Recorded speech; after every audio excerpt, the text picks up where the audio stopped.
चलिए ठीक है। तो पैसा सँभाल के रखिए, तो कहाँ लगाएँ सर पैसा? ये सवाल तो छूट गया बीच में। हाँ, देखिए इन्फोसिस, टीसीएस, एल&टी कहीं कोई प्रॉब्लम वाली बात नहीं है। और आप देख लीजिए इन्फोसिस अभी रिसेंटली 2600 का आई था, अभी 2500 पर ट्रेड हो रहा है। 100 रुपए का हुँ। करेक्शन, जहाँ निफ्टी 500 पॉइंट का अगर करेक्शन दिखा सकती है, तो इन्फोसिस 3% 2% का करेक्शन दिखा सकता है। इनफैक्ट इसमें खराब रिजल्ट, बहुत खराब कमेंट्री, वो सारी चीज डिस्काउंट हुई है, तो कुछ भी नहीं हुआ। तो मैं फिर बोलूंगा इन्फोसिस, टीसीएस, एल&टी आज 3900 पे खुला, और फिर उसके बाद आप देखिए एल&टी में लोअर लेवल से कितना अच्छा बाउंस बैक देखने को मिल रहा है। 3850 के आसपास ओपन था और अभी 3940 के आसपास ट्रेड हो रहा है। अच्छे स्टॉक्स खरीद लीजिए। बीएचईएल ठोक ठोक के आप बीएचईएल का चार्ट देखिए। हमने बोला था 300 रुपए तक जाएगा, और आप देखिए 285 रुपए पर ट्रेड हो रहा है। इनफैक्ट फ्राइडे को जो क्लोजिंग हुई थी उसके ऊपर ही बीएचईएल ट्रेड होता हुआ नजर आ रहा है। तो व्यू पॉजिटिव है, इस तरह के स्टॉक्स पोर्टफोलियो में दीजिए। रिलायंस अभी तक नहीं चला है, रिलायंस में खरीदारी के मौके नजर आते हैं, आप रिलायंस भी खरीदारी करके चल सकते हैं। ये स्टॉक्स अच्छे रिटर्न्स डिलीवर करेंगे। देखिए अच्छे की डेफिनेशन में ही नहीं, ये इसलिए नहीं समझा सकता यहाँ पर क्योंकि किसी के अकाउंट में स्टॉप लॉसेस डिसाइड करते हैं कि उसके हुँ। अकाउंट की वैल्यू कितनी है। तो किसी के लिए अच्छा रिटर्न 2% भी होता है, किसी के लिए 20% भी अच्छा रिटर्न नहीं होता। तो हमारे हिसाब से यहाँ से बाउंस बैक बनेगा 5% 7% तक के अपसाइड मूव तो इन हैवी वेट काउंटर्स में कहीं नहीं गए, और उसके ऊपर भी रिटर्न बन सकते हैं। चलिए यहाँ पर अब सर इस मार्केट में हमने ये तो समझ लिया है कि पैसा लगाना कहाँ पर है। अब क्या होता है कि अब जैसे क्रूड ऑयल है, उसमें काफ़ी ज़्यादा वोलेटिलिटी हमें देखने को मिल रही है। जैसे कोई न्यूज़ आती है, अच्छा खासा वो जो है उसमें जंप आ जाता है। ऐसे में हमने पहले भी एक सेशन में इस चीज़ को डिस्कस करा था कि ऑयल स्टॉक्स काफ़ी ज़्यादा प्रेशर में हमें नज़र आ रहे हैं। तो कौन-सा ऐसा सेक्टर या फिर आप स्टॉक्स कहेंगे जिनको थोड़ा-सा अवॉइड करके चलें? क्योंकि लोग ये नहीं समझ पाते कि देखिए यहाँ पर जो है वो फॉर द टाइम बिंग हमें जंप देखने को मिल रहा है सो दैट यहाँ पर हमें ट्रैप नहीं होना। देखिए ऑयल एंड गैस सेक्टर पूरी तरह से अवॉइड करेंगे। मैं रिलायंस भी उसी सेक्टर का है, बट स्टिल रिलायंस में अलग थीम है, रिलायंस अलग लेवल का स्टॉक है। तो जैसे ओएमसीज होती हैं, हुँ, एक्सप्लोरेशन कंपनीज होती हैं, इन हुँ, स्टॉक्स को टोटली अवॉइड कीजिए। ये सारे न्यूज़ बेस्ड हैं। गैस रिलेटेड स्टॉक्स, इनको अवॉइड करने की सलाह है।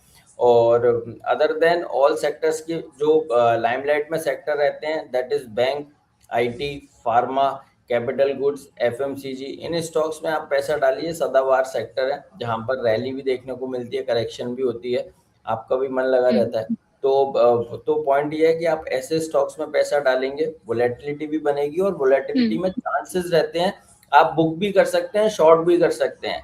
तो इसलिए इन स्टॉक्स में, फैंसी सेक्टर्स में आप पैसा लगाएंगे तो अच्छी अपॉर्चुनिटीज अभी भी मार्केट्स में बनी हुई हैं, आप यहाँ भी पैसा डाल सकते हैं।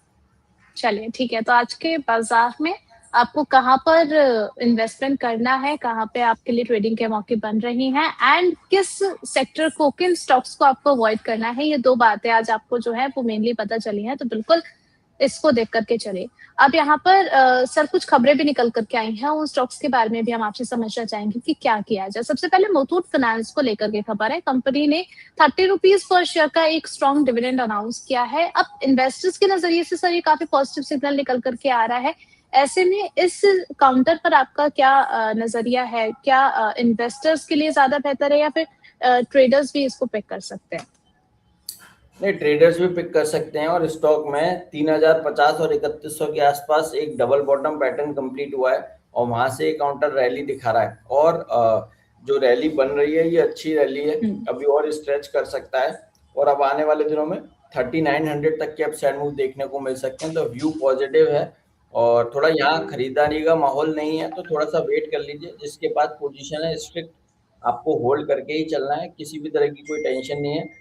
और अगर चीज़ें सेटल होती हैं और 3600 का कहीं भी ब्रेकआउट हुँ। आता है, तो फिर ये काउंटर 3900 तक के लिए पूरी तरह से तैयार हो चुका है।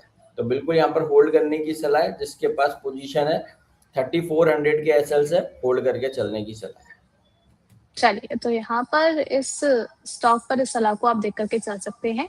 नेक्स्ट हम बात कर लेते हैं महिंद्रा एंड महिंद्रा के बारे में। मार्च 2026 में कंपनी के सेल्स और प्रोडक्शन दोनों में ही ग्रोथ हमें देखने को मिली है और मेनली इस ग्रोथ को सपोर्ट किया है एसयूवी सेगमेंट में। हाल-फिलहाल में भी हमने एक रील देखी थी, काफ़ी ज़्यादा वायरल थी, तो उसमें भी जो है काफ़ी ज़्यादा अ, देखने को मिला कि एसयूवी एक स्ट्रेंथ बनती हुई नजर आ रही है। ऐसे में सर 31,086 के लेवल पर ट्रेड होता हुआ नजर आ रहा है, 5% की इसमें गिरावट देखने को मिल रही है। आपका नजरिया महिंद्रा एंड महिंद्रा पर क्या है? देखिए, व्यू पॉजिटिव है और ये बहुत अच्छी कंपनी है और हम वैल्यूएशन वाइज अगर बात करें तो बहुत अच्छी है, किसी भी तरह की कोई टेंशन वाली बात नहीं है। और इनफैक्ट करीब 2950 और 3000 के आसपास स्टॉक में बेस बिल्डिंग फॉर्मेशन हुआ और उसके बाद बाइंग ही देखने को मिल रही है। तो व्यू पॉजिटिव है, आने वाले दिनों में 3400 तक के अपसाइड मूव देखने को मिलेंगे। देखिए, आप एक चीज़ देखिए, मैं कभी भी कोई भी टारगेट बहुत छोटे नहीं देता। मेरे टारगेट्स 9%, 10% के बेयर मिनिमम निकलते हैं और लास्ट 3 महीने से जब से आपके साथ शो कर रहे हैं, हम 8-10% से कम के कोई टारगेट्स नहीं देते, क्योंकि बाउंस बैक इसी तरह का देखने को मिलेगा। मैं फिर बोलता हूँ उर्वशी जी, आप स्टॉक्स उठा के देखिए, हैवी वेट काउंटर्स, हम और हमारा आपका डिस्कशन भी नहीं हुआ, लोअर लेवल से 10% की रिकवरी वो ऑलरेडी दिखा चुके हैं। और अभी भी वही उसी तरह की डर बने हुए हैं कि वॉर कब हो सकता है और एक्सकेलेट ना कर जाए, but still stocks lower level से 10% रिकवर हुए हैं। और जब चीज़ें सारी सेटल होंगी ना, जब चीज़ें दिखने लगेंगी, तब आपको पता चलेगा अरे ये तो लो से 40% भाग गया, और अभी सुनने में लगेगा अरे बहुत बड़े टारगेट्स हैं, बट ऐसा नहीं है। ये जस्ट अभी आपको इम्पैक्ट दिख नहीं रहा, जब रिकवरी के मोड में आएंगे तो एक एक दिन में 5-5, 7-7% की रैली बनेगी। तो महिंद्रा एंड महिंद्रा हो या और भी heavy weight counters, in fact force motor आप देखिए, ऑटो इस सेक्टर में से फोर्स मोटर इतने अच्छे वैल्यूएशन पे है, इतनी अच्छी करेक्शन के बाद बेस बना के बाइंग दिखा रहा है, वहां भी अच्छे अपसाइड मूव नजर आते हैं, महिंद्रा में नजर आते हैं, मारुति कंटिन्यूस रैली कर ही रहा है, तो कोई टेंशन वाली बात दिखती नहीं है। तो इसलिए महिंद्रा को खरीदिए, जो पोजीशन है होल्ड कीजिए। 3400 तो कहीं नहीं गया, वो तो देखने को मिलेंगे, और 3600 तक के भी अपसाइड मूव नजर आते हैं। चलिए, यहाँ पर यानी कि 3100 के आसपास चलता हुआ नजर आ रहा है, 34 तक के लेवल्स आपको बताए गए हैं, यानी कि अच्छी अपसाइड की यहाँ पर पोटेंशियल हमें इस काउंटर में नजर आ रहा है सरखू, तो आप इसको बिल्कुल कंसीडर करके चल सकते हैं। चलिए, नेक्स्ट हम यहाँ पर बात कर लेते हैं अडानी ग्रीन एनर्जी की। यहाँ पर कंपनी की पावर कैपेसिटी में ग्रोथ देखने को मिली है, 35% की ग्रोथ अब इसमें देखने को मिली है। 19.3 गीगावाट इन्होंने अपनी कैपेसिटी को बढ़ाया है। अब ऐसे में ये जो नई कैपेसिटी है, ये अपने नए प्रोजेक्ट्स में भी ऐड करेंगे। सर, इस एक्सपेंशन के बाद आपको लग रहा है अडानी ग्रीन एनर्जी को जो है हम शॉर्ट टू लॉन्ग टर्म के लिए कंसीडर कर सकते हैं? देखिए, कर सकते हैं, 1150 तक का अपसाइड मूव दिखा सकता है, बट मैं यहाँ पर बहुत ज़्यादा बुलिश नहीं हूँ अडानी के स्टॉक्स पर, क्योंकि काफ़ी वोलेटिलिटी रहती है, न्यूज़ बेस्ड काफ़ी रहते हैं। तो क्या होता है कि इस दर ट्रैपिंग हो जाती है और जो छोटे इन्वेस्टर हैं, जो निवेशक हैं, वो फंस जाते हैं।